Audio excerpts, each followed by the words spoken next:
উপনিৰ্বাচনৰ বাবে সাজু বিজেপি দীপ্লু ৰঞ্জন শৰ্মাৰ নেতৃত্বত বিজেপিৰ উপনিৰ্বাচন কেন্দ্ৰিক সমিতি গঠন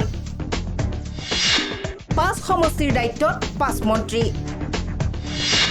বুথ পৰ্যায়ৰ পৰা পৃষ্ঠা প্ৰমুখলৈ উপনিৰ্বাচন কেন্দ্ৰিক অভিযান বিজেপিৰ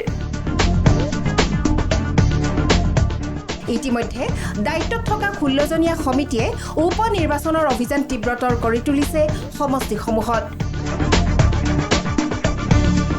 বুথ পৰ্যায়ত ইখনৰ পিছত সিখন সভা বিজেপিৰ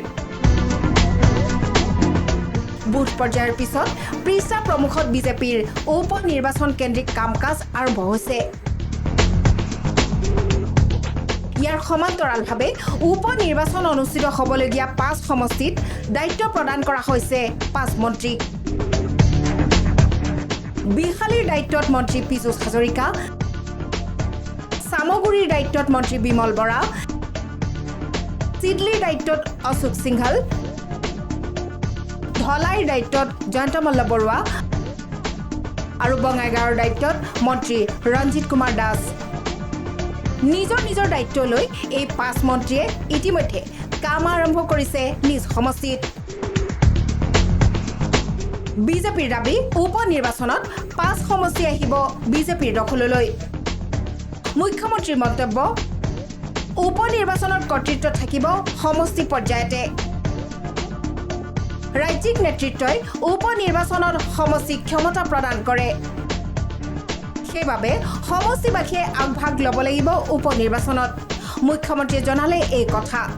সভাপতি মহোদয়ে ইতিমধ্যে কমিটি বনাই দিছে গোটেইকেইটা উপনিৰ্বাচন লৈ আৰু এই উপনিৰ্বাচন কেইটালৈ মই নাভাবোঁ যে বহুত বেছি গোটেইকেইটাতে 5টাৰ 4টাত আমাৰ বিধায়ক আছিলেই গতিকে আমি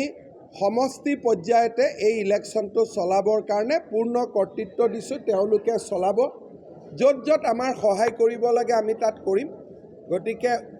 উপনিৰ্বাচন পঞ্চায়ত নিৰ্বাচন জিলা পৰ্যায়ত চলাব উপনিৰ্বাচন সমষ্টি পৰ্যায়ত চলাব ৰাজ্যিক সমিতিয়ে বিজেপিত সাধাৰণতে উপনিৰ্বাচন আৰু পঞ্চায়ত নিৰ্বাচনত আমি জিলা আৰু সমষ্টিক ক্ষমতা প্ৰদান কৰোঁ যাতে তেওঁলোকৰ স্বাধীনতাত আমি হস্তক্ষেপ নকৰোঁ এনেদৰে বিজেপি সাজু হৈছে উপনিৰ্বাচনলৈ হাতত থকা 4 সমষ্টিৰ লগতে সামগুৰি সমষ্টিটো সাংগঠনিক কাম-কাজ তীব্ৰতৰ কৰি তুলিছে অগপ বিজেপি নেতৃত্বই ৰঞ্জিতা ৰাভা ৰিপৰ্ট প্ৰথম খবৰ